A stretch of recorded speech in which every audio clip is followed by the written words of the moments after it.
Hi everyone, in this video, I will show you how to fix Valorant VAN-185 connection error.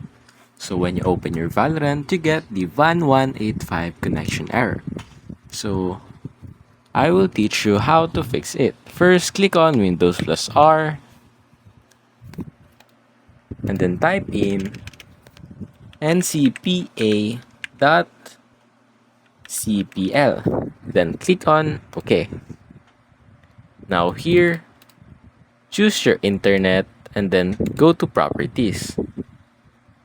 Disable this TCP IPv6 and then here on IPv4, click on properties and tick this one and then input on the DNS server 88, okay, my bad, 8, next, 8, next, 8, next, 8, and then 8, 8, 4, 4.